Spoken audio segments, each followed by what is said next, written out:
Alors, dans cette vidéo, comme annoncé, on va faire la présentation de la formation et de la communauté privée.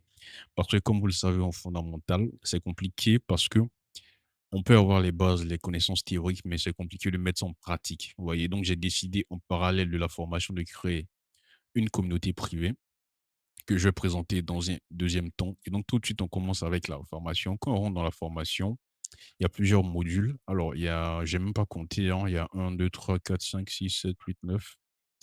10, 11, 12, 13, 14, 15, 16. Alors, il y a 16 modules dans la formation. Évidemment, au fur et à mesure qu'on avance des mises à jour, les modules vont augmenter. Et il y a même des sous-modules dans les modules que j'ai pas encore mis parce que ça allait fait beaucoup. Et donc, au fur et à mesure des mises à jour, je vais ajouter ces sous-modules-là.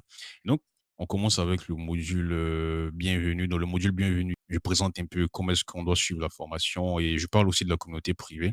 Comment prendre en main la communauté privée. Ça, c'est dans la partie bienvenue. Dans la partie introduction, le premier sous-module, c'est qu'est-ce que l'analyse fondamentale. Après, je parle de la nature fondamentale du Forex. Et ensuite, je fais un exemple concret de pourquoi est-ce que l'analyse fondamentale, c'est très important au Forex. Ça, c'est dans l'exemple concret. Après, dans le module de base, ça, j'ai oublié de le dire, il y a les modules de base et les modules avancés. Et donc, dans le deuxième module de base, c'est les différents types de devises. Il fait une introduction d'abord. Et ensuite, j'ai catégorisé ça en quatre. Il y a quatre types de devises. C'est important de les savoir. Les devises refuges, les commodity currencies, les devises d'exportation et les policy driven currencies. Donc, c'est important de le savoir parce que je vais prendre un exemple. Si il y a des pays qui exportent beaucoup de matières premières, de commodités, comme on dit. Et donc, vous allez voir que quand ces pays-là, on a le prix des matières premières qui flambe, bah, ces devises des pays-là vont prendre aussi la valeur. On a même eu le cas cette semaine avec le dollar australien et le dollar néo-zélandais. Et donc, c'est bien d'avoir ça en tête. Ça soit important pour la suite. Après, dans le premier module de base, banque centrale, le premier sous-module, c'est banque centrale et leur rôle. Le deuxième sous-module, c'est politique monétaire. Après, le troisième sous-module, c'est comment les banques centrales impactent le Forex. Après, je fais un cas concret de comment est-ce que la Fed a impacté le dollar pendant le Covid. Et donc, ça, c'est une étude de cas. Aussi, les études de cas seront ajoutées au fur et à mesure des mises à jour pour plus d'exemples. Donc, ici, je vais vous montrer un exemple de comment ça se présente. Ici, dans Banque centrale et leur rôle, on va faire voir, vous allez voir comment est-ce que ça se présente. Voilà, ici, vous avez la vidéo qui est là, vous avez le chapitrage, hein. Ici, j'ai mis les éléments à retenir de cette vidéo-là, de ce sous-module ici. Ici, vous avez les fichiers qui ont été utilisés dans la vidéo. Quand vous cliquez sur l'image, quand vous cliquez sur Forex Fondamental, vous avez les fichiers ici qui ont été utilisés. Voilà. Vous pouvez les télécharger, pas de problème. Et après, ici, vous avez les sites internet qui ont été utilisés dans la vidéo. Et donc, vous pouvez cliquer pour aller directement pour vérifier ce que je dis. Et donc, c'est ce à quoi les sous-modules ressemblent. Après, on a le module de base Banque centrale majeure. Ici, je rentre en détail au niveau des 8 banques centrales majeures parce que tout va tourner autour d'elles, hein, contre le Forex. On commence avec la Fed. On parle de la Fed avec ses spécificités, etc. C'est très intéressant. Après, on passe à la Banque centrale d'Europe, la Banque centrale du Canada, la Banque centrale d'Angleterre, la Banque centrale suisse, la Banque centrale du Japon, la Banque centrale d'Australie et la Banque centrale de Nouvelle-Zélande. Et donc, ça, c'est le module de base Banque centrale majeure. Après, on a le module de base éléments macroéconomiques. Et donc, ici, je commence par définir c'est quoi la macroéconomie. Et donc, on va voir les différents éléments macroéconomiques qui nous intéressent, nous, en analyse fondamentale sur le Forex. On parle de taux d'intérêt, d'inflation, emploi, PIB, c'est très bien détaillé. Et ensuite, je fais un cas pratique de comment est-ce que ces éléments ont impacté la décision de taux d'intérêt du Canada le 23 octobre 2024. Après, on passe au module de base calendrier économique. Alors ici, vous allez tout savoir sur le calendrier économique, hein. On regarde un peu les généralités. Je parle un peu de généralité sur le calendrier économique. Ici, on va voir comment sont trouvées les prévisions du marché. C'est-à-dire que quand vous prenez votre calendrier économique, vous allez voir qu'on s'attend à ce chiffre-là. Le consensus du marché, c'est ça. On va voir comment est-ce que c'est trouvé. On va parler d'annonces majeures, d'annonces secondaires, d'annonces tertiaires.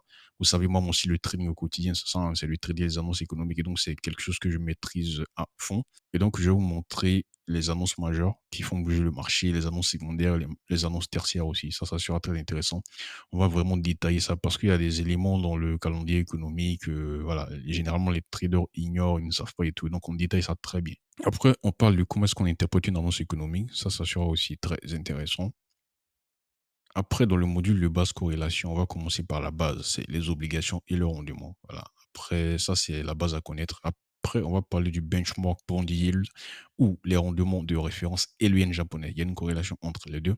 On va parler de la corrélation des commodités et des devises. Et ensuite, on va parler des commodités et des devises en termes de corrélation, mais seulement le cas du pétrole et du dollar. Vous allez voir que c'est assez technique. Après, on parle de la corrélation entre la Chine et l'Australien et le dollar néo-zélandais. Tout ça, il y aura encore des mises à jour, mais ce sera au fur et à mesure. Ensuite, le module de bas sentiment de marché, on va parler des notions de risk on, risk off, le cas spécial de l'AUD NZD. Personnellement, c'est ma paire forex préférée. Et ensuite, on va parler de construction d'indices de devises. On va construire des indices de devises sur TradingView. Vous allez voir que c'est très intéressant. Vous allez savoir assez de choses sur les indices de devises. Après, on commence avec le premier module avancé, discours de banque centrale. Donc, on va parler d'articles d'abord. On va détailler un peu la notion d'article, comment est-ce qu'on approche un article. Ensuite, on va parler de sortie de banque centrale. Quand je parle de sortie de banque centrale, c'est à quelle occasion la banque centrale s'exprime. On a des sorties de banquiers centraux, un peu sorties au niveau la décision de taux d'intérêt et donc les différentes occasions de sortie de la Banque centrale. On va parler de ça ici. Ici, on va parler de documents de Banque centrale. Quels sont les documents que la Banque centrale met à disposition du public? Nous, les traders, qu'on doit lire et tout. On va parler de ces documents-là. Ensuite, on va parler de tonalité de Banque centrale. C'est-à-dire que comment est-ce que la Banque centrale, quels sont les mots que la Banque centrale dit? Parce qu'il y a un vocabulaire au niveau des banques centrales. Quel est le vocabulaire dans le sens Aokish, Dovish, on va voir tout ça. Ensuite, on va faire une étude des cas au niveau de la Banque centrale d'Australie, au niveau de la décision du taux du 6 août, du 24 septembre et du 18 juin. Vous allez voir le changement du ton, etc. Voilà, c'est très intéressant. Vous allez voir ça dans ce sous-module-là. Après, on a un module avancé aussi Banque centrale. Ici, on va rentrer encore en détail au niveau de la Fed parce qu'il y a des éléments un peu avancés dont j'ai pas voulu parler en haut, j'ai voulu le mettre ici. Ici aussi, on va parler d'éléments aussi avancés au niveau de la Banque centrale d'Angleterre. On va parler de taux. On va parler du tableau de taux implicite. C'est le fameux tableau que j'utilise dans les vidéos là. Voilà, on va parler, je vais détailler comment est-ce qu'on utilise ça, à quoi ça sert et tout. Et tout ça sera disponible dans la communauté privée. On va en parler tout à l'heure. Ensuite, on va parler de baisse de taux hawkish. Ça peut être contre-intuitif, mais généralement, c'est ce qu'on a. On a des trucs contre-intuitifs. Baisse du taux hawkish, montée du taux dovish et maintien du taux hawkish ou dovish. Et donc ça, généralement, c'est ce qu'on a au niveau des banques centrales. Mais les gens ignorent ça. Et donc, on va détailler ça ici. Ensuite, dans le module avancé market internals, ça c'est très intéressant. Alors, les market internals, vous voyez, sont en termes d'indicateurs fondamentaux, c'est-à-dire c'est pas technique, c'est indicateurs fondamentaux. Je vais prendre un exemple. Vous savez, il y a des choses vraiment, il y a des choses théoriques qui sont censées dicter le mouvement des devises. Je vais prendre l'exemple de l'inflation. C'est-à-dire que si dans un pays, on s'attend à ce que l'inflation augmente dans le futur et dans un autre, on s'attend à ce que l'inflation baisse, bah, c'est ce qu'on appelle inflation expectations. C'est-à-dire ce sont les projections d'inflation dans ces deux pays-là. Et donc, si on prend la paire sur ces deux pays-là, par exemple, le SDCHF, on s'attend à ce que l'inflation monte aux États-Unis et que l'inflation baisse en Suisse, bah, normalement, le graphique de projection d'inflation de l'USDCHF, c'est ce qu'on appelle inflation expectations differentials, vous voyez. Et donc, normalement, ce graphique-là doit partir à la hausse parce qu'on s'attend à ce que l'inflation aux États-Unis monte et l'inflation en Suisse baisse. Vous voyez. Donc, ça, c'est la théorie. Normalement, le prix doit partir dans ce même sens-là. Ils doivent être au même niveau. Mais si on regarde le graphique et qu'on voit que c'est pas le cas, la courbe de l'inflation a monté et que le prix baisse, bah là, ça peut nous mettre la puce à l'oreille. Et donc, ces éléments-là sont très intéressants. Je vais vous montrer à quoi ça ressemble ici. Market internals. Ici, vous voyez, ici, ce sont les market internals de l'USDN. Le graphique en jaune ici, là, c'est ça que le Inflation Expectation Differentials. Vous voyez qu'il est à la hausse. Ici, il est quelque part ici. Le prix ici est ici. Et donc, ici, on voit qu'il y a un petit décalage. Et donc, il y a des choses qu'on peut conclure avec ça. Et donc, on détaille ça dans ce module-là. Il y a plusieurs autres market internals. Et donc, on commence par les généralités. Ensuite, on va parler du phénomène de retour à la moyenne mean reversion. Ça, c'est indispensable pour comprendre les market internals. Après, on parle de volatilité implicite, de saisie, de risk reversal, le CTOT, d'inflation expectations, des CTOT differentials, des yield differentials et d'inflation expectation differentials. Et donc, ça, c'est la partie market internals. Après, on va parler des données du CFT si on va faire une généralité. On va commencer par les généralités et comment est-ce qu'on les interprète parce que ce sont les données des instituts. Après, il y a le module avancé, comment bien trader avec l'analyse fondamentale. On va parler du bar de room à celle de news et comment faire une analyse fondamentale. Ensuite, on termine avec ma stratégie swing et ma stratégie day trading. Comme j'ai dit, il y a des mises à jour qui vont venir au fur et à mesure. Les modules vont augmenter, les sous-modules vont augmenter aussi. Donc ça, c'est la partie formation. Donc, comme je disais au début, ça, c'est la théorie. C'est-à-dire qu'il y a des bases à connaître pour ensuite se positionner avec le fondamental. Donc ça, c'est la théorie.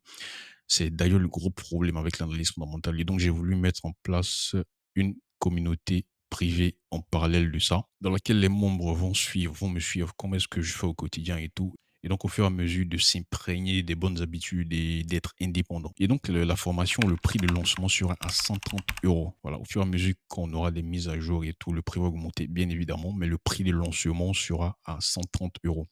La formation de lancement sera le samedi ou le dimanche prochain. Voilà, le prix de lancement, je le répète, à 130 €. Ensuite, on passe à la partie communauté. Alors, dans la partie communauté, ça c'est la partie bienvenue, hein. La partie discussion, on a 4 parties discussion. On a la partie générale, c'est-à-dire ici on parle général, un trading, on rigole un peu, et cetera. Ici, il y a la partie dédiée aux questions de la formation. Voilà, vous posez des questions, je réponds. Ici, on a la partie, position de la communauté. C'est-à-dire que alors déjà, je tiens d'abord à dire que c'est pas un groupe de signaux. C'est-à-dire que les personnes qui pensent que c'est un groupe de signaux, c'est pas du tout le cas. C'est-à-dire n'essayez même pas d'intégrer la communauté parce que c'est pas du tout le cas. Je déteste ça d'ailleurs. Et donc c'est pas du tout le cas. Ici, c'est une communauté pour progresser en analyse fondamentale. Et donc dans la partie position de la communauté, ce sont les gens, par exemple, si vous avez une idée, de position que vous voulez partager pour demander l'idée des membres de la communauté, tout simplement. Vous partagez votre analyse sur la position, est-ce que ça va, est-ce que ça va pas, vous demandez mon avis, vous demandez l'avis des membres de la communauté. Donc, c'est comme ça que ça va se faire. Ici, c'est pas un groupe de signaux, c'est une communauté pour avancer en analyse fondamentale. Et donc, dans la partie mes commentaires ici, c'est mes propres commentaires, c'est-à-dire que je vais souvent moi-même partager mes positions que je pense, c'est-à-dire que je partage la position et je mets à côté, le pourquoi du comment. C'est-à-dire qu'est-ce qui m'a poussé, pourquoi je rentre, et cetera, fondamentalement et techniquement. Et aussi et aussi au fur et à mesure, du management parce que moi, mon management, je prends des profits à différents niveaux et donc, au fur et à mesure aussi, je vais partager. Pour les gens qui veulent prendre, ils prennent. Pour les gens qui ne veulent pas, ils ne prennent pas. En fait, je partage à but éducatif, c'est tout. Voilà. Et donc ça, c'est la partie discussion. Ensuite, dans la partie vidéo, alors déjà, il faut dire aussi que ici, les membres ici, la partie communauté sera seulement accessible au monde de la formation. C'est-à-dire que je vais pas prendre une personne qui ne fait pas partie de la formation. Parce que je veux pas une personne qui va poser des questions dans le vide. Tu as pas suivi la formation, on va commencer à parler de fondamental et tout est perdu. Je veux pas du tout de ça. Et donc, c'est seulement les membres de la formation qui ont accès à cette communauté-là.